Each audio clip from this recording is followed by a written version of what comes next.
बिस्मिल्लाहिर्रहमानिर्रहीम। लाखों करोड़ों दरूद नबी अकरम सल्लल्लाहु अलैहि वसल्लम पर और उनकी आल पर। आज 13 जुलाई है। आज से ठीक 89 साल पहले 13 जुलाई 1931 को डोगरा फौज ने श्रीनगर में सेंट्रल जेल के बाहर 22 कश्मीरी नौजवानों को शहीद कर दिया था। इस वाक़े के खिलाफ कश्मीर समेत पूरे हिंदुस्तान में तमाम मुसलमान सरापा एहतजाज बन गए थे। शोहदा की याद में बाद अज़ां श्रीनगर के ख्वाजा बाजार में मिज़ार शोहदा बनाया गया था। कश्मीरी हर साल 13 जुलाई को योम शोहदा मनाते हैं। कश्मीर एक इंतहाई बदकिस्मत खित्ता है। इसमें 100 साल से जबर और जुल्म का आसमान तान दिया गया है। वहां माएँ बच्चे पैदा नहीं करती, शोहदा और गाजी पैदा करती हैं। आज इंडियन आर्मी ने कश्मीरियों को योम शोहदा नहीं मनाने दिया। हम इस सलूक पर कश्मीरियों के साथ खड़े होकर एहतजाज करते हैं और अपने कश्मीरी भाइयों को यह पैगाम देते हैं कि कश्मीर सिर्फ जमीन का एक टुकड़ा नहीं, यह हमारी शारग है और इंसान अगर अपनी शारग को भूलना भी चाहे तो यह इसे भूल नहीं सकता। लिहाजा पाकिस्तान कश्मीर है और कश्मीर पाकिस्तान है। ये दोनों आखिरकार एक होकर रहेंगे।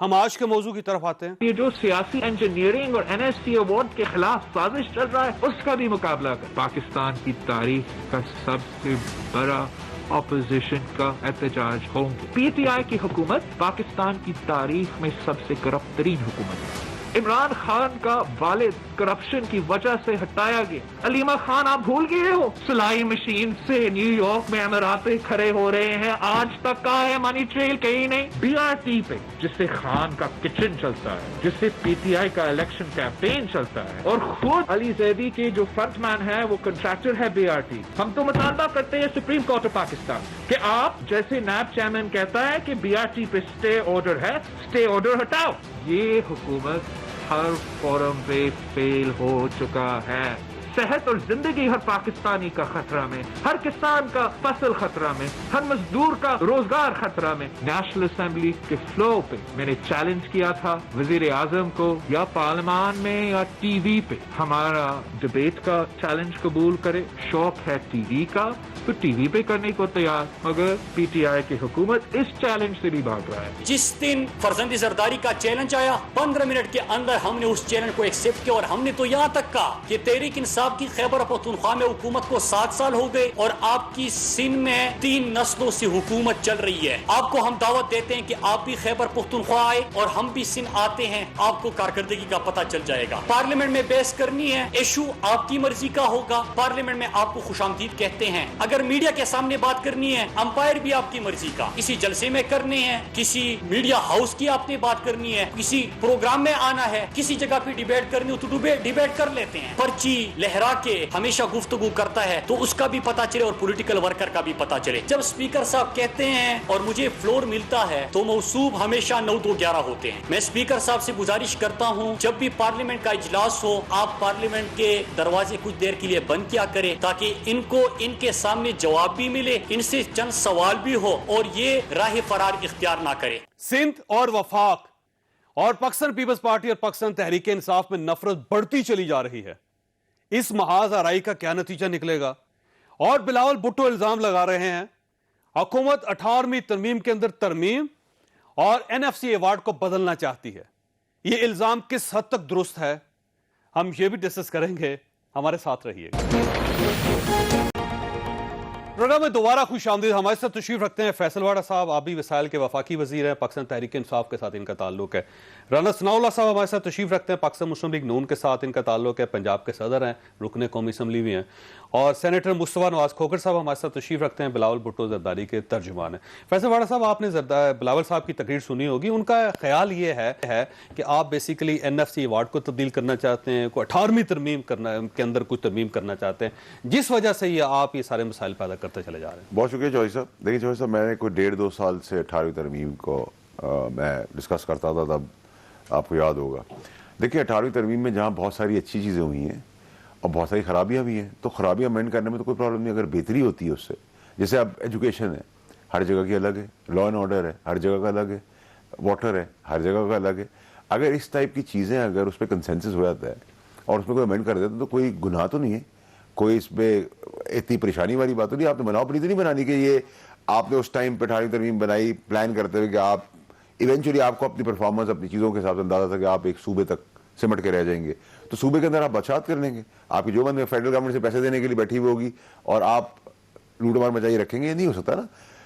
उसको कटेल करने के लिए अगर इसके और बात हो रही है, कोई गुनाह की बात नहीं है, कोई ऐसी बुरी बात नहीं है। जैसे 18 अमेंडमेंट हो सकती है, तो इतनी सारी अमेंडमेंट इसमें क्यों नहीं रद्दबदल हो सकती? लेकिन आपको याद नहीं जब 18वीं तरमीम हुई थी तो पाकिस्तान तहरीक इंसाफ ने भी इसको वेलकम किया था, और खैबर पख्तूनख्वा में आपकी जब सूबाई हुकूमत थी पिछली हुकूमत, और उसमें आपने सारे फायदे उठाए थे 18वीं तरमीम से। देखिए आज भी अगर 18वीं तरमीम के अंदर, जो मैं नहीं कह रहा पूरी 18वीं तरमीम उड़ा दे आप, मैं समझता हूं कि इस 18वीं तरमीम के अंदर कुछ चीज़ें जिसके लूप होल्स हैं उनको वापस रिड्रेस किया जाए और कंसेंसस का किया जाए। इसमें मसला कि अगर मैं और आप ने एक एक्सपीरियंस किया और उसके बाद उसका रिजल्ट एक सूबे में अच्छा है बाकी सूबों में नहीं अच्छा है, अपने अपने हिसाब से आपने चलाई ना, उस अमेंडमेंट का फायदा कितना हुआ, नुकसान कितना हुआ। नुकसान अगर ज्यादा है कुछ हिस्सों में उसको अमेंड कर लें। अब हम ये तो नहीं कह रहे हम अकेले कर लेंगे, साथ बैठे कर लें। आप क्यों इतने उछल रहे हैं इस बात के ऊपर? 18वीं तरमीम में ऐसी क्या चीज़ है, क्या कमजोरी है जो आपको इतना फायर क्रिएट कर देती? 18वीं तरमीम का क्या फायदा है उस सूबे की लीडरशिप को या उस पार्टी को कि वो आप गोला जाते हैं, आप लड़ने बनने को तैयार होते हैं, आप सिंध सूबे की बात करना शुरू कर देते हैं? क्यों आप करते हैं? तासुब की सियासत क्यों करना शुरू कर देते हैं? क्या है ऐसा उसमें कमजोरी, क्या है ऐसी जो आपके फायदा है? और वैसे आपके ख्याल में क्या कमजोरी है पाकिस्तान? देखिए जी, जैसे मैंने आपको बताया कि इसमें अगर आप सिर्फ फेडरल गवर्नमेंट से पैसे लेते रहे, वो तो नहीं हो सकता, पॉसिबल नहीं है। और फेडरल गवर्नमेंट डेफिसिट के अंदर है, माइनस के अंदर हो, तब भी सूबों का हक अदा करते करते वो अपनी कमर तोड़ दे और वो पैसा आपकी जेबों में चला जाए, कोई पापड़ वाला ले जाए, कोई कहीं से ले जाए, इट्स नॉट ऑन, ये तो एक्सेप्टेबल नहीं है। और एनएफसी अवार्ड जो है उसको भी आपका ख्याल ये है कि सूबों को इतने पैसे नहीं मिलने चाहिए? देखिए जी, अगर आप सपोजिटली एक मिसाल दे रहा हूँ, अगर मैं अपनी वजारत की बात करूँ, डैम बना रहा हूँ, तो डैम में अपने सूबे के लिए नहीं बना रहा है, किसी स्पेसिफिक सूबे के लिए बना रहा है, उसका बेनिफिट पूरे पाकिस्तान को बन रहा है। सिंध बैराज बनने जा रहा है, हमने ऑन बोर्ड लिया सिंध गवर्नमेंट को, हमारा कोई तासुब नहीं है, हमने सिंध गवर्नमेंट के मेंबर्स अपने साथ लिए, सीएम सिंध का अप्रूवल लिया है, ठीक है, क्योंकि उनका वोट है। हमने उस वोट को, हमारी आइडियोलॉजी का झगड़ा है, हम एक दूसरे की सियासत को नहीं मानते, लेकिन जिसका वोट है उस मैंडेट के हिसाब से हम उनके पास गए, मैं खुद गया हूँ, मेरा चेयरमैन गया, हमने उनको ऑन बोर्ड लिया। अब इसका फायदा आप कहें कि सिंध का फायदा केपीके को नहीं होगा, इवेंचुअली पाकिस्तान का हिस्सा है ना। अगर पाकिस्तान में डिस्ट्रीब्यूशन हो रही है किसी फंड की, तो पाकिस्तान को फायदा नहीं है। एक सूबे के हिसाब से करते रहे कि जी जिसकी मर्जी हुआ वो रात के देरे में 4 लाख आदमियों को खाना पहुंचा दे, उसका तक ऑडिट नहीं हुआ, आईडी कार्ड तो आप मुझसे 50 लाख ले लें।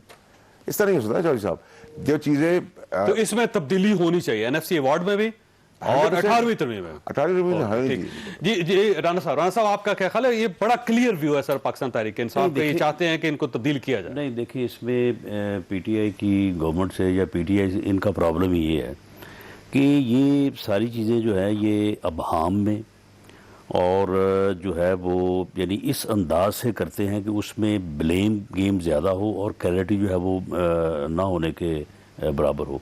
अब इसमें मामला ये कि कोई भी ये नहीं कह सकता कि आइन जो है वो कोई ऐसा डॉक्यूमेंट है कि उसके ऊपर बात नहीं हो सकती या उसको चेंज नहीं किया जा सकता। लेकिन आप अगर अबहाम में डिस्कशन करेंगे आइन के ऊपर और उसको इस तरह से आप डिस्कस करेंगे कि जी खराबियां हैं, ये है, वो है, कंसेंसस के साथ बदलना चाहते हैं, वैसे कंसेंसस के बगैर हो भी नहीं सकेगा। कंसेंसस कैसे हो सकेगा? मामला ये है कि अगर इन्होंने 18वीं तरमीम में गालबन कोई उस वक्त जो अमेंडमेंट्स कैरी हुई हैं वो तकरीबन 102 के करीब है, उनमें से 10 के ऊपर एतराज़ है, 5 के ऊपर एतराज़ है, 6 के ऊपर एतराज़ है, ये उनके ऊपर जो है मुतबादिल तजवीज़ भी लाएँ और उनको जिसको ये समझते हैं कि उसको डिलीट करना है उसको डिलीट का करें, जिसको इन्होंने इम्प्रूव करना है इम्प्रूव की बात करें। और एक अगर ये करते हैं ये जो आप सपोर्ट करेंगे, सुन लेना, वो जो बिल है वो जो है वो जब ये लेके सामने आए, अव्वल चाहिए तो ये कि उसको पार्लियामेंट में ये पेश करें, वहाँ पे डिस्कशन हो। लेकिन चले अगर ये इतनी सीरियस नहीं है, डिस्कशन वहाँ पे नहीं करना चाहते, तो चलो अवाम की डिबेट के लिए ये मार्क करें। अब वाडा साहब का अकेले से ये कह देना कि जी फ़लाँ चीज़ ठीक है फ़लाँ चीज़ ख़राब है, वो उस तरह की बात तो नहीं है कि जिस तरह से गवर्नमेंट जो है वो एक डॉक्यूमेंट लेके आए कि जी हम ये चीज़ें जो है इनको अमेंड करना चाहते हैं, उसके ऊपर डिस्कशन हो जाएगी। उसके ऊपर अगर अपोजिशन जो है अगर बेजा एतराज़ करेगी तो मीडिया है यहाँ पे इंटेलेक्चुअल जो है वो यानी डिस्कशन जो है वो वैसे आपको याद होगा जब आपकी गवर्नमेंट थी तो आपको एजुकेशन पे एतराज़ था, ये कहते थे हर सूबे की एजुकेशन अलग नहीं होनी चाहिए, आप भी उस वक्त ये करना चाहते थे कि ये गलत हो गया। नहीं, उसमें देखें उसमें ये है कि प्राइमरी या सेकेंडरी लेवल तक जो है शायद अलहदा होनी चाहिए और जो हायर एजुकेशन है या जो पॉलिसी है या जो निसाब से मुतल्लिका चीज़ें हैं उसके ऊपर बिल्कुल बात जो है वो हो सकती है, लेकिन जब तक आप स्पेसिफिक के ऊपर नहीं आएंगे ठीक हो उस वक्त तक आप चाहते हैं कि ड्राफ्ट लेके आए, डिस्कस करना जो है ना ये मुनासिब नहीं है। It's not a bad proposal. कोई प्रपोजल बुरा नहीं है, इसका मतलब ये है कि सब तैयार है सुनने को, ठीक होगा तो कंसेंसस तभी होगा ना। लेकिन पाकिस्तान पीपल्स पार्टी तैयार नहीं है। बिलावल साहब तैयार ना होने से क्या होता है? अच्छा नहीं, उन्हीं के कहने से होता है, उनकी सूबे में हुकूमत है। नहीं देखिए, नहीं सबका कंसेंसस होगा, उनको भी कंसेंसस होगा। ऐसा तो नहीं है कि आप मुस्तफा साहब से आज पूछेंगे उनको प्रॉब्लम क्या है अगर कंसेंसस होता है तो। वैसे खोखर साहब प्रॉब्लम क्या है, क्योंकि बिलावल साहब ने आज बड़ी क्लियर लाइन ली, उन्होंने कहा कि अगर दोनों को छेड़ा गया, एनएफसी अवार्ड को, 18वीं तरमीम को, तो फिर हम कराची से इस्लामाबाद तक मार्च करेंगे, जैसे ट्रेन मार्च किया था। देखिए बात तो जो साहब बुनियादी तौर पे ये है कि पिछले 2 सालों में पीटीआई की इस 18वीं तरमीम और एनएफसी की जो गुफ्तगू है इसको आप आइसोलेशन में मत लीजिए। पिछले मुतवातिर 2 सालों से पीटीआई की हुकूमत ने इस मुल्क में जुडिशरी के ऊपर हमला किया। उन्होंने जुडिशरी की जो इंडिपेंडेंस है उसको खत्म करने के लिए जस्टिस काजी फायज ईसा के खिलाफ जिस तरीके से ये रेफरेंस लेकर आए, मीडिया के ऊपर जिस तरीके से इन्होंने हमला किया, जो कई हमारे जानने वाले एंकर्स हैं जो हुकूमत के खिलाफ टफ पोजीशन लेने की वजह से वो इस वक्त अपना काम नहीं कर पा रहे, उनको चैनलों से निकाला जा चुका है। मीडिया इंडस्ट्री जिस बुरहान का शिकार रही, आप इंटरनेशनल रैंकिंग्स उठाकर देखें कि फ्रीडम ऑफ एक्सप्रेशन के हवाले से पाकिस्तान कहां पर पहुंच गया है। इंतकामी कार्रवाइयों के हवाले से देखिए, नैब की कार्रवाइयों के हवाले से देखिए, यूरोपियन यूनियन तक वो पाकिस्तान की ऑपोजिशन के साथ तो मिली हुई नहीं है। यूरोपियन यूनियन ने जीएसपी प्लस की जो रिपोर्ट है उसमें पाकिस्तान पे इस तरह के एतराजात उठाए कि यहाँ पर तो इंतकामी कार्रवाइयां हो रही है। अदालतें, राना साहब इस प्रोग्राम में मौजूद है, राना साहब की ही एग्जाम्पल हमारे सामने मौजूद है, इनकी जजमेंट उठाकर देख ले। कंसेंसिस हो जाता है, देखिए नहीं, अगर आपको ये इनवाइट करते हैं कंसेंसस के लिए तो फिर मेरा ख्याल है दरवाजा तो खुला होना चाहिए आपका सर।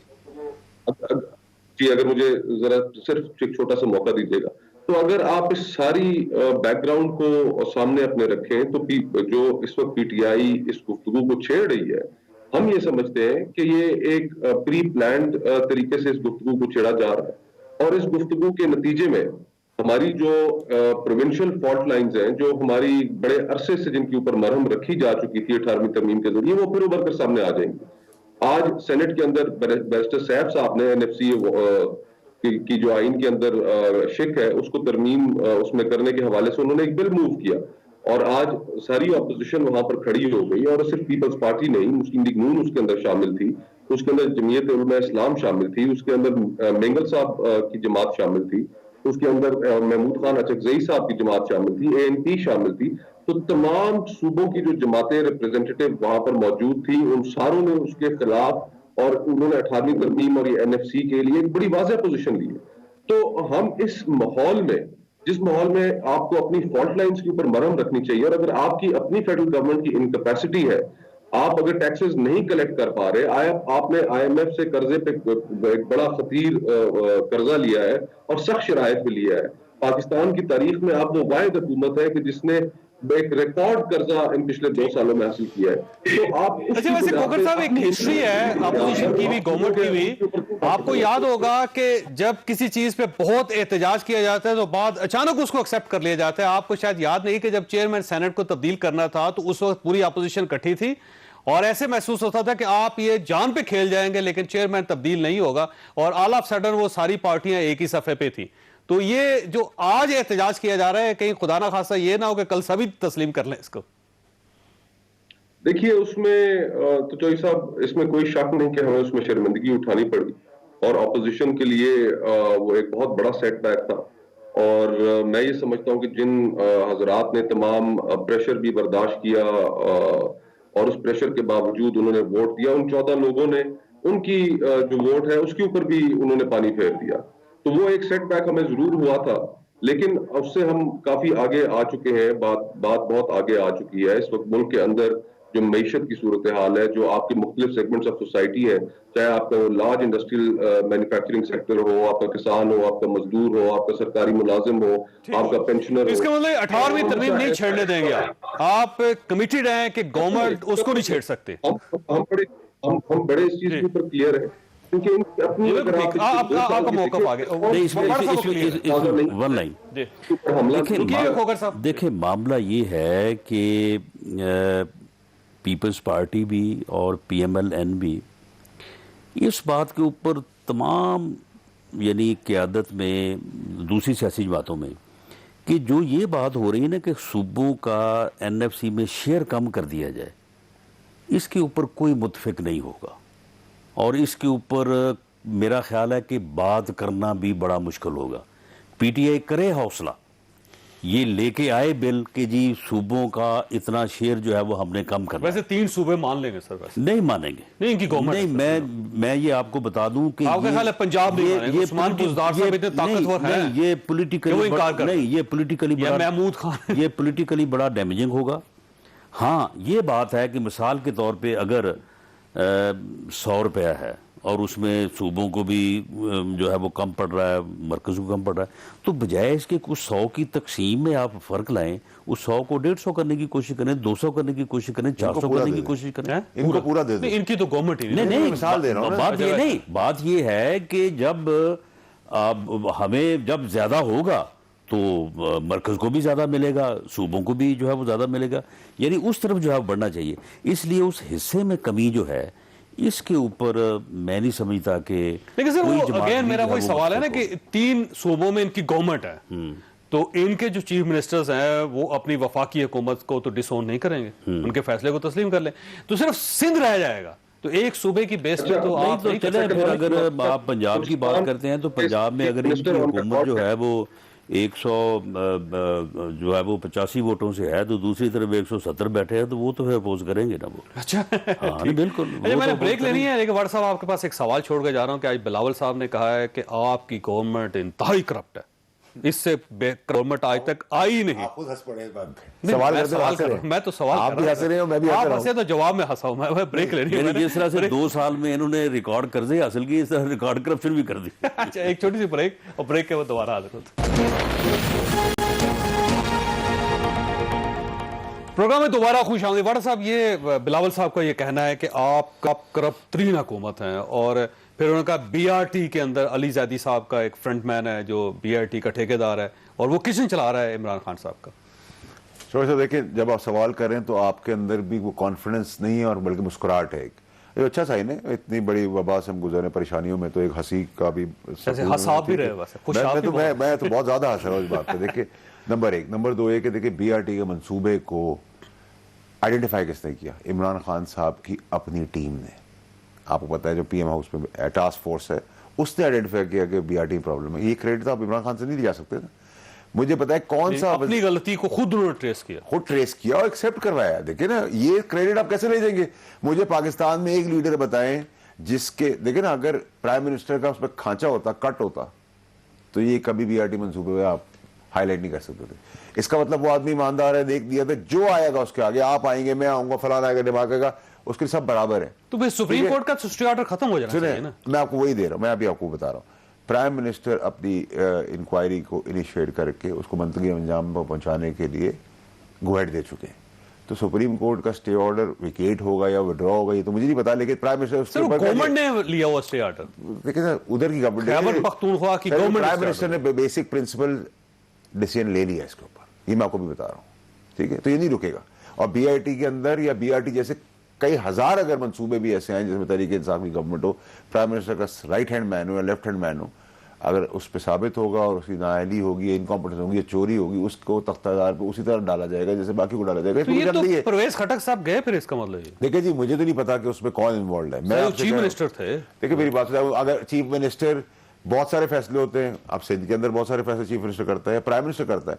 ये तो मेरी सवाबदीद है ना कि मुझ पर अगर प्राइम मिनिस्टर ने एक डाली है जिम्मेदारी, उसमें मैं नीचे क्या कर रहा हूँ, ठीक है? और अगर मेरे नीचे में कोई गलती हो रही है या चोरी हो रही है, बेईमानी हो रही है, इनकॉम्पिटेंस है, तो उसको पकड़वाने वाला भी कौन है? प्राइम मिनिस्टर ही है ना, उसी पार्टी का चेयरमैन। तो आपका ख्याल है कि BRT में अगर कोई करप्शन हुई है तो उसका फैसला जल्द हो जाएगा? बहुत जल्द हो जाएगा, और वो हमारे लिए महीने हो जाएगा। वो हमारे लिए एक काउंटर प्रोडक्टिव चीज नहीं होगी, हमारे लिए प्रोडक्टिव चीज होगी कि हम बता सकेंगे देखिए जी हमारा था, ये आ गया, या तो इसमें चोरी निकली या इसमें गलती निकली, दोनों के अंदर कोई ना कोई चीज सजा देता है। जुलाई के अंदर अंदर आ जाएगा ये फैसला, आपका ख्याल है? लेकिन ऐसा नहीं होता कि 20-20 साल से आप पापड़ वालों के थ्रू पैसे भेजे। मैं चौधरी साहब से एक सवाल करता हूँ, मेरा राणा साहब से सवाल ये है कि जी मान लें कि हम बहुत बुरे हैं, आपने कह दिया, हमने मान लिया, और भाई अगर आप इतने अच्छे हैं तो आप मुझसे बाहर क्यों हैं? क्यों भागे में आपके लीडर? क्यों उनके समझी भागे में? फाइनेंस मिनिस्टर जो इतनी जब इकोनॉमी छोड़ के गए थे, दूध की नहरें बह रही थी, शहद बह रहा था, क्यों उनका दामाद भागा हुआ है? क्यों दोनों बेटे इश्तिहारी आए खड़े हो कहे हमारा गलत हो रहा है, हमें झूठ फंसाया जा रहा है, हम फेस करेंगे, बाकी लोग तो फेस करें ना। सवाल तो वैसे ठीक है उनका, चले यहाँ आगे खेले ना। इनके इस सवाल के जवाब में मेरा इतना कह देना काफी है कि जहांगीर तरीन को जो है वो क्यों भगा दिया गया है, वो क्यों बाहर जाके बैठा है, और अगर ये जो है वैसे वो खुद गए थे, इनकी रजामंदी से नहीं गए वैसे। अच्छा, तो इनकी रजामंदी के बगैर खुद आदमी जो है वो अपनी मर्जी से जा सकता है? तो अगर वो इनकी मर्जी से गए हैं तो मियां नवाज शरीफ तो इनकी बाकायदा तहरीरी मर्जी से गए हैं, खुद इन्होंने कैबिनेट में फैसला करके उनको भेजा है। अब देखो वापस ही बुलवा रहे हैं ना सर, गवर्नमेंट बुलवा रही है, अब आ जाना चाहिए। बात ये है कि देखिए वो इलाज की गर्ज से गए हैं और वहां पे वो अपना भी इलाज करवा रहे हैं, इनका भी इलाज कर रहे हैं, तो दोनों इलाज जब मुकम्मल होंगे, जब दोनों इलाज मुकम्मल होंगे तो वो वापस आ जाएंगे। अच्छा, अब इनका इलाज कैसे? अब मुझे ये बताएं आप कि BRT है, सुनामी ट्रीज है, उसके बाद आटा डकैती है, चीनी डकैती है, अद्वियात डकैती है, डॉलर डकैती है। आप मुझे ये बताएं कि मेरे एक डकैती जो है वो 250-300 अरब की जो है वो आम आदमी की जेब में कोई करे और वो मेरे दाएं बैठा हो, तो मैं कह दूं जी देखिए जी ये बैठा है जी। दूसरी बात लेकिन सर इनका क्रेडिट तो सुन लेना, अगर इनके अपने लोगों ने भी गड़बड़ की है ना, रिपोर्ट बना के कौम के सामने रख दी कि ये लोग हैं। मेरी बात सुन, कौम के सामने क्या रखा है? ये तो जब उसका अल्टीमेट, जब जहांगीर तरीन साहब जो है वो कैंप जेल में के सेल में बंद होंगे, जब अपना जो है वो परवेज खटक साहब जो है वो अडयाला जेल में बंद होंगे, तो फिर आप ये बात मुझसे करेंगे तो बिल्कुल शायद मैं इस बात को जो है वो तस्लीम करूं। मामला ये है कि दूसरी डकैती तो मेरा वो बाएं बैठा हो, तीसरी डकैती वो मेरे सामने बैठा हो, चौथा डाकू मेरे पीछे बैठा हो, तो क्या मेरा वाडा साहब से ये सवाल है कि इमरान खान साहब जो नज़रिया या जो बयानिया देते रहे हैं 2014 से लेके 2018 तक, उसके मुताबिक जब उनकी टीम से आगे पीछे दाएं बाएं इस किस्म के लोग निकले तो फिर क्या उनके ऊपर क्या जिम्मेदारी बनती है, या वो क्या कहते रहे हैं कि जी अगर ऐसा हो तो फिर ये अल्टीमेट रिस्पॉन्सिबिलिटी जो है वो किसके ऊपर होती है? मैं समझता हूं कि बिलावल भुट्टो जरदारी ने जो आज बात की है ना कि इनके मतलब अब इतने मामलात हो गए हैं कि ये करप्शन के मामले में खुद कफील हो गए, और जैसे वारिस शाह ने कहा था ना कि रांझा रांझा कर दी नहीं मैं आपे रांझा हुई, ये करप्शन करते करते जो है ना अब खुद ये करप्शन के नरगे में ऐसे आएंगे कि इनको अपने वो कहते हैं वो नवाज शरीफ साहब को आपने खुद भेज दिया था और अब वो अपना इलाज भी करवा रहे हैं और आपका इलाज भी लंदन में बैठ के कर रहे हैं। अच्छा देखिए शोएब साहब, ताकि इनकी भी सेहत जो है ना वो बेहतर हो जाए। जहांगीर तरीन साहब अगर कन्विक्टेड होते कोर्ट से और यहाँ से मुल्क से निकल जाते तो ये सवाल आपका वैलिड था।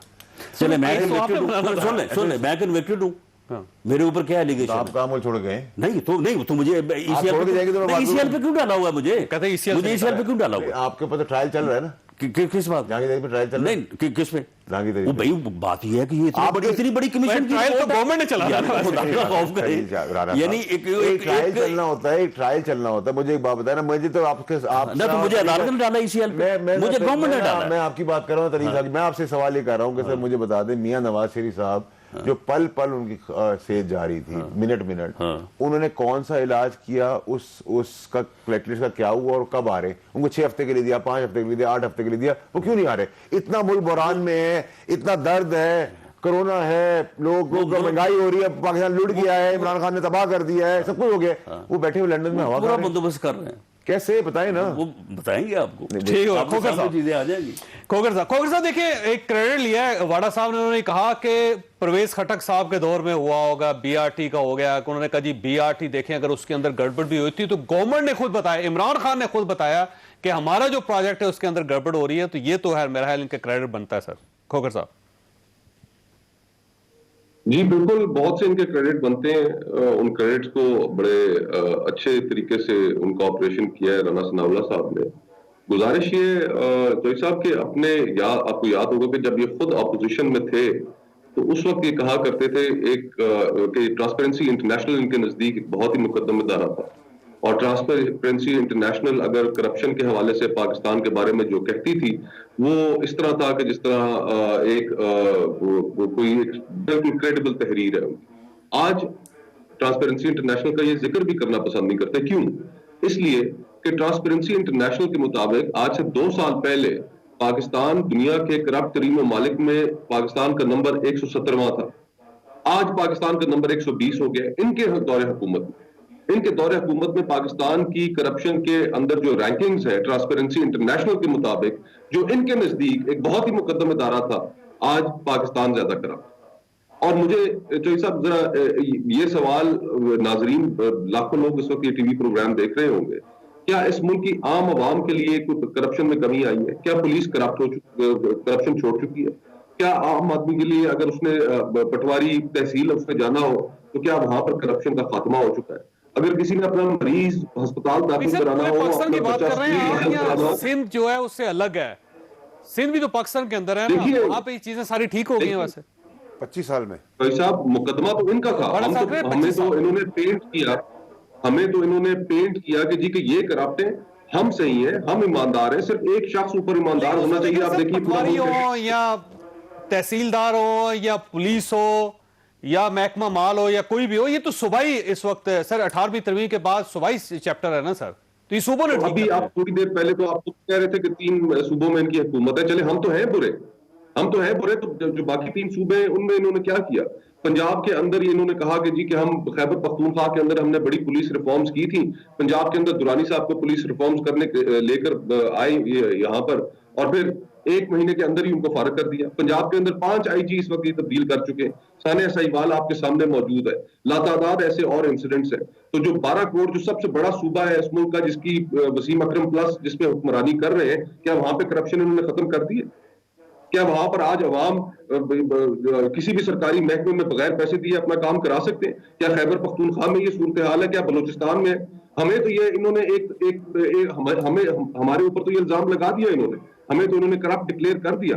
ट्रांसपेरेंसी इंटरनेशनल के हमारे फड़के निकाल के दिखाया करते थे, आज क्यों खामोश है? अच्छा सर देखिए, ये जो फैसला है कि आप करप्ट हैं ज्यादा या ये करप्ट है, इसका फैसला तो जाहिर है चैलेंज ही है। आपने भी चैलेंज किया था, आज मुराद सईद साहब ने कहा कि आप हमारे साथ मनाजरा कर लें, टेलीविजन पे कर लें, पार्लियामेंट हाउस के अंदर कर लें, बाहर कर लें, एम्पायर भी अपना ले लें। तो ये एक चैलेंज के जवाब में एक चैलेंज आ चुका है, तो आप इस चैलेंज को एक्सेप्ट क्यों नहीं कर लेते? कोकर साहब, ये आपके पास सवाल है, और एक छोटी सी ब्रेक लेंगे, ब्रेक के बाद दोबारा जरूर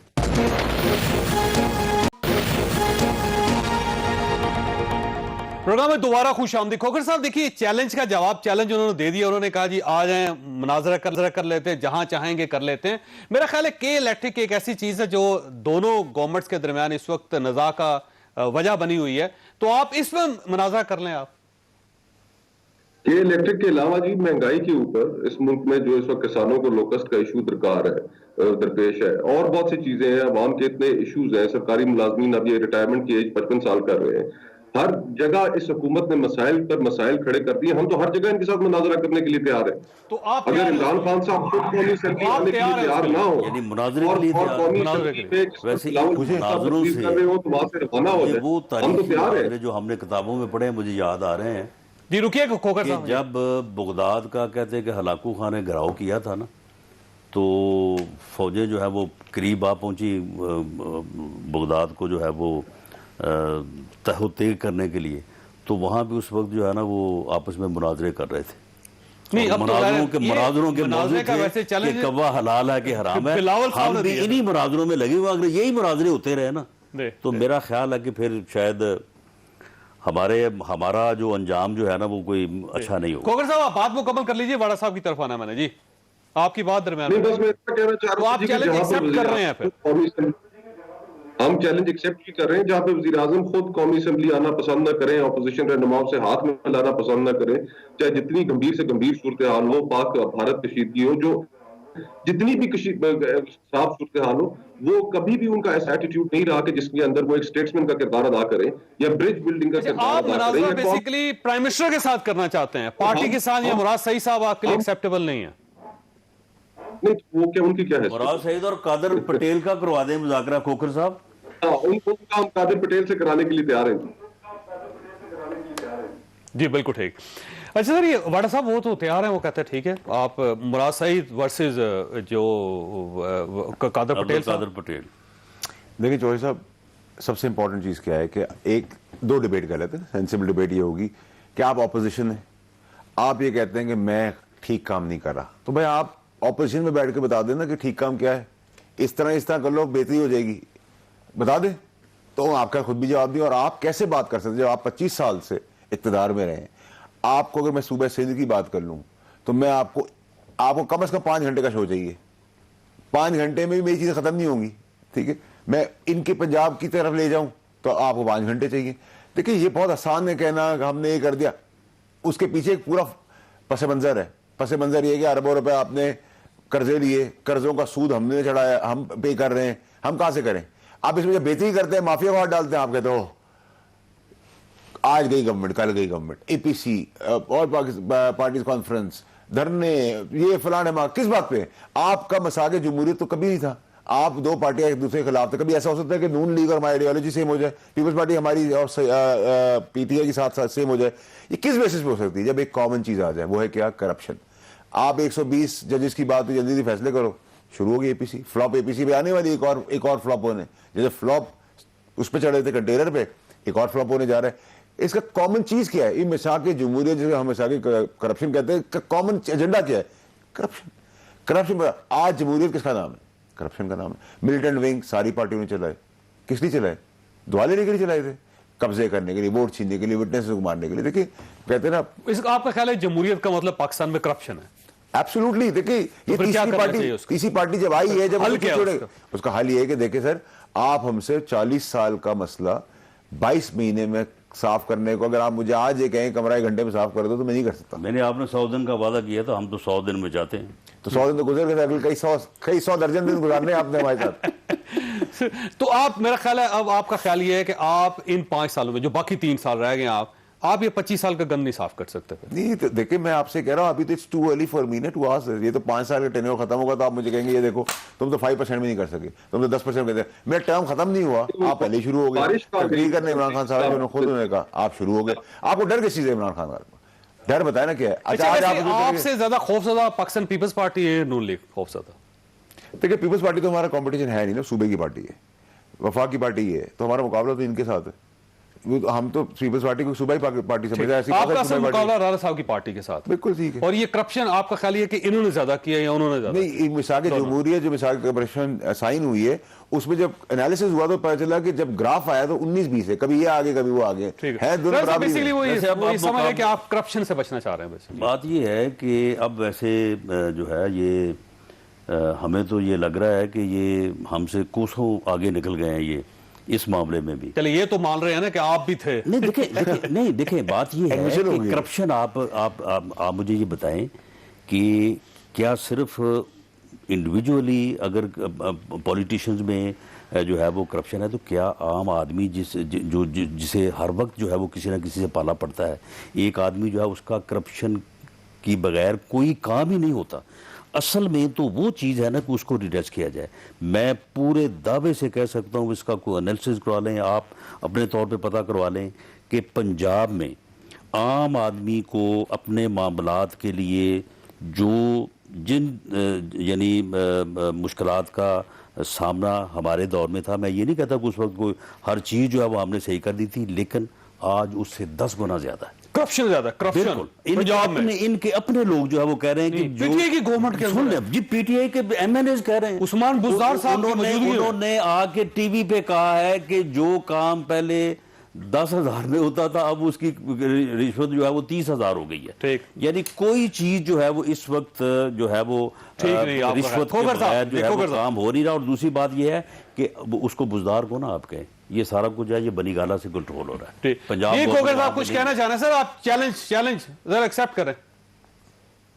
जी मैं बस वो सिर्फ इतना कहना चाह रहा था कि वो मेरे फैसल भाई, हम एक प्रोग्राम में इकट्ठे थे तो उन्होंने इस वक्त भी दावा किया था नौकरियों की बारिश का, तो वो नौकरियों की बारिश तो हुई कोई नहीं, और फिर उसके बाद जो लोगों के पास रही सी नौकरियां थी वो भी चली गई। तो दावे तो ये करना एक अलग बात है और डिलीवर करना एक टोटली डिफरेंट चीज है। और डिलीवर करने की फ्रैंकली इनके अंदर कोई कैपेसिटी नजर आती नहीं। और कैपेसिटी का इशू सिर्फ टीम का नहीं है। ये जो 12 गुफ्तगू होती है कि टीम ठीक नहीं है, टीम में ठीक लोग नहीं है, प्राइम मिनिस्टर की अपनी कैपेसिटी के भी इश्यूज हैं। प्राइम मिनिस्टर को नहीं पता कि मुल्क किस तरह चलाना है, किस तरह कंसेंसस क्रिएट करना है। और अब हम ऐसे नहज पर पहुंच गए कि अगर हमने चीजों को सर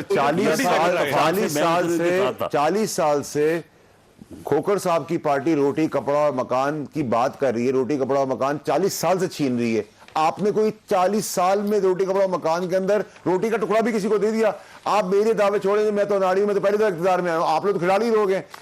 थर के अंदर आप हाल के साथ खिलाड़ी जो हैं वो अनाड़ी नहीं है, वो बहुत ज्यादा वो पूरे पुराने लोग हैं, ठीक है सर, खिलाड़ी हैं। देखिए सर, जब बॉल सर पे लगती है या टांग पे लगती है, इंजरी आती आएगी, वक्त की बात है, होना है, देर होगी सवेर होगी, होगा वही जो जिस आइडियोलॉजी के तहत तहरीक इंसाफ इक़्तिदार में आई थी। ये कुर्सी तो आने जाने वाली चीज है, जो हमारा फोकस है नहीं, वो आप फर्क कर देंगे अपने एडवाइजर्स को, फर्क कर देंगे जो पीटीआई। देखिए, जो इमरान खान साहब के विजन के मुताबिक नहीं होगा, वो कोई भी हो, वो फारिग होगा। इस सीधी सी बात है, इसमें कोई दो राय नहीं। और चोरी के अंदर तो अभी अनवेरीफाइड, वेरीफाई नहीं हुई है अब वजीर की ये टेप के क्लिप्ड है, सॉलिड है, क्या है, बैकग्राउंड वेरीफाई नहीं हुआ, हटा दिए। बिल्कुल उस पार्टी की आप क्या बात कर रहे हैं? हमारा क्या मुकाबला आप लोगों के साथ? प्रोग्राम वक्त खत्म हो गया। खासा आपने गुफ्तगू सुनी, फैसला आप खुद कर लीजिएगा। पावर करप्शन बहरहाल दोनों इकट्ठे नहीं चल सकते। अल्लाह ताला आप और आपके अहल खाना को हरगिज़ मुसीबत से महफूज रखे। अल्लाह हाफिज।